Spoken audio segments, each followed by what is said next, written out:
Well, first of all, my name is Vanessa Brady. I'm the founding president of the Society of British and International Design, and I'm supposed to be here. Whilst you're listening to this film, I should be here with you, but unfortunately we had a little bit of a disaster in London with train journeys, and our flights were all cancelled and now rescheduled. And so as you watch this film, I will be in the air on a Ukraine international airline plane returning to London. But I'm going to come back in March next year, 2018, to come and actually meet with you in person. So I really apologise that I'm not here after all the effort that you made to come and that Natalie and Julia made for the event. I was going to explain to you in person about CPD, which stands for Continued Professional Development and Continued Personal Development. And both of those things are something that we insist in the UK that a designer and an architect keeps up as a standard for knowledge in the industry. The reason for this is that when a designer and an architect graduates, they have a degree and they've learned as much knowledge as is available at that time. But every year, we all know, your manufacturers, new technology, new things, new designs, new products come to market. And it's really important that a designer not only knows what they are and how to use them and perform them, but that they also specify them correctly.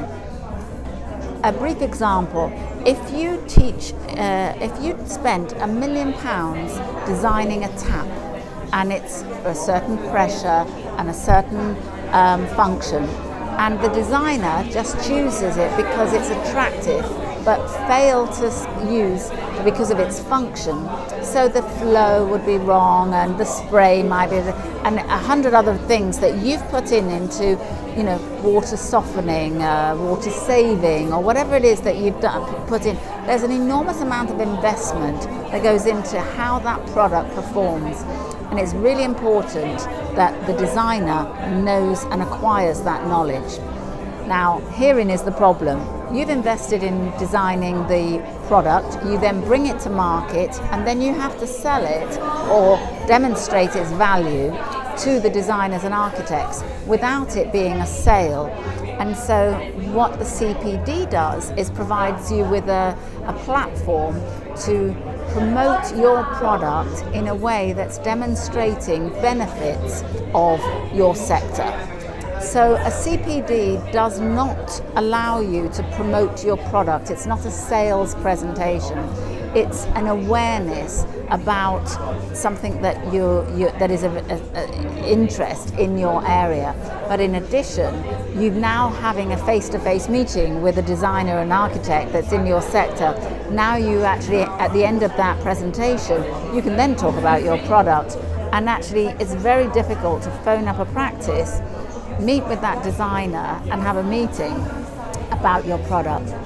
Very often you'll be told, I'm busy, I don't need it now, it's not interesting. But if you're actually acquiring, that the designer has to, in order to keep their accreditation, they have to acquire 24 hours of professional development per annum in order to retain the accreditation. And if you apply for a CPD license, then you are then authorised to provide a certificate to each designer for however many points your CPD is valued at. Now you might want to invite a designer to your factory and give them a tour which will explain how it functions, how all the process, your lead time, how you make and manufacture something, the performance of it. All of these things are huge knowledge of areas of interest to a designer, and actually points that they should know in a very passive way of learning. So when their client asks them, what's the difference between a wood floor and a tile floor in terms of performance, they should know that. And a CPD provides a designer in a very short burst way of them with that knowledge. So you'll find that actually it's a very subtle way for you to connect with them, build a relationship, We all know that people do business with people they like. They don't do business with just on price. So it's the quality of your product, who you're meeting and how you meet them that will help you sell your products to the best designers. Now I can say that Natalie and Julia have spent the last 2 or 3 years building the database of the best designers and architects in Ukraine, and now it's time to introduce the manufacturers to them, and it's the perfect match. Just this evening I've asked various designers, how do you source your products? And actually the answer is very fragmented. So it's a huge opportunity for you to, present your CPD for an application. We have a very strong, strict process of how that works. And what will happen is they will show you what you need to do if you're interested in creating a CPD. And it gives you the authority as a product provider of being licensed and accredited by SBID for quality and performance. And in itself, that's such a strong endorsement, because it means that you are elevated to an area with quality designers, which complement each other. And the additional aim is to separate the core product manufacturers that might be something .com that people buy the cheapest price and it doesn't last, and it may look like your product because it's been copied, but actually it won't perform. This in itself gives you a really powerful way to demonstrate your product and connect with the buyers. And when you build that relationship, those designers and architects, they're not buying once like a homeowner.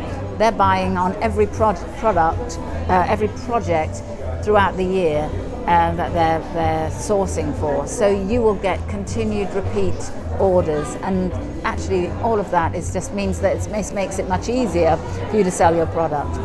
So hopefully, as I said, I do apologise for not being with you this morning, but hopefully you will learn enough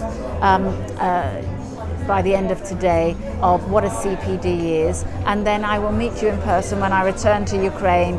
And next time when I come, I won't just come for one day. I will come with Jackie, our SBID PR, with the aim of spending 2 or 3 days with you and actually learning a lot more about the beautiful city of Ukraine.